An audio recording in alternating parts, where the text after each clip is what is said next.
Hi, welcome to Pixie Art Studios. In this book share this month, July 2026, we are going to review a book by Vincent van Gogh.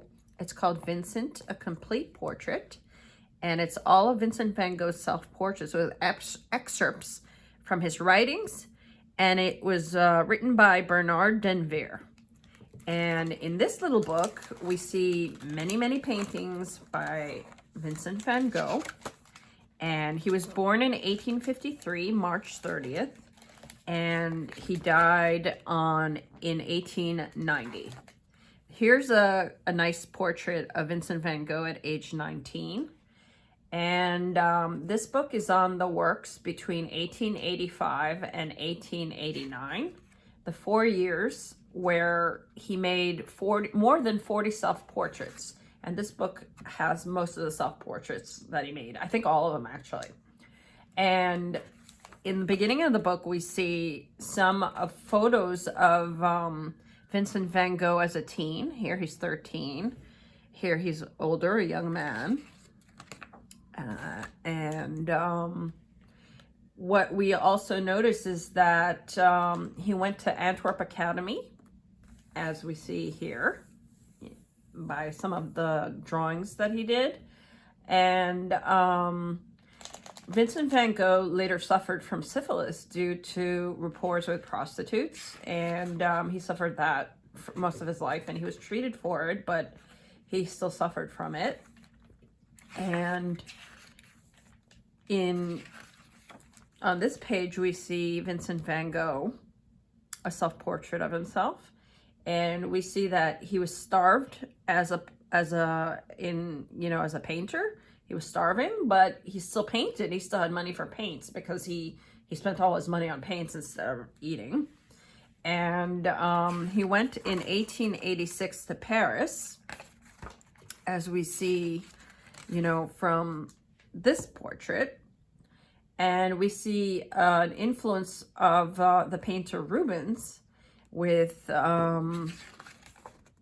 impastos and grays and blues, and Monticelli as well. And we see pointillism, as you can see from the lines, the dots and the lines here, that he experimented with a style, Signac, the painter Signac style, with the small commas of color and lines throughout. There's reds, browns, blues, greens, yellows, whites. And in his first sketches at Antwerp Academy, and usually what he does is he sketches first his portraits out, and then he paints. So he uses his sketches as reference. Here's another one here. And we see in this painting that he had his first Impressionism portrait from the blues that were used, which is very Toulouse-Lautrec-like, and an influence of Monticelli, another painter. Here's another blue painting. And on this portrait here, we see the Lautrec influence and the Monticelli influence. So we can see lines going this way and this way on this painting, horizontal lines. And we see some of those brush strokes in his painting. It's more pronounced in this one, the horizontal lines. And so he's starting to use those influences in his works. And on page 54, we see more here, and 56, more lines, and that's where he's starting to get more of his Impressionism going, and you can see. And in this painting, The Straw Hat, we see the Monticelli influence of heavy impasto, pointillism with small brush strokes. We see cobalt blue, yellows, reds, browns, whites. And we're gonna move on here. We see more of his portraits in the Impressionism style. Here he has lines going vertically and horizontally. It was just an experiment. And Theo was his brother who supported him throughout his life. And he used to send his portraits to his brother. But he also sent his portraits to show that he had recovered, you know, from his bouts and hospitalization, because he was actually kind of mentally ill. And he went to Saint Remy Hospital, I believe. And here are some more of his portraits. And we see a portrait of him that was hospitalized. Here he has a bandaged ear.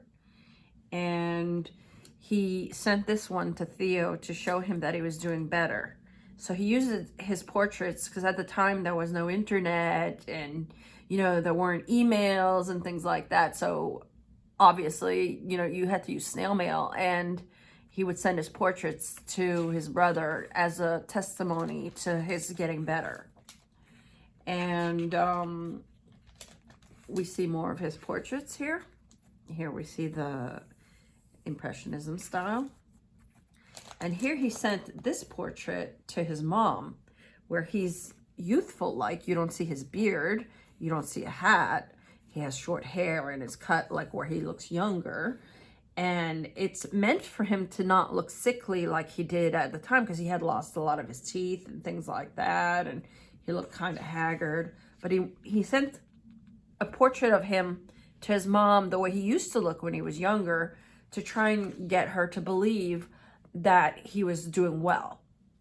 And in the last parts of this book, we see in the eyes of others, which means the portraits of Van Gogh by other artists. So he had friends with a lot of other artists at the time, like Gogh. And here we see a portrait from John Peter Russell,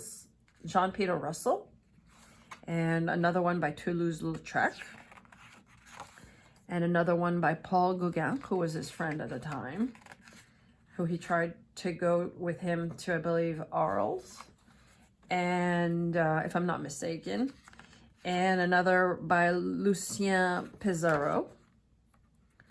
And his whole family seemed to have suffered from illness, and usually of the mental kind. And his brother Theo died in 1889, and he died, for example, with schizophrenia. So that's a testimony to the fact that his family had been touched by this disease. And this is a portrait of his mother, and here of his father. So this is Theo Van Gogh, his brother. And this is Uncle Cent, his uncle, who has supported him and gotten him jobs at some point with within the artistic field. And this is Vincent's sister, Wilhelmina. So that concludes this book, which I got from the library. And I just wanted to share it with you. And I hope you liked it, because Vincent van Gogh is someone that I really admire.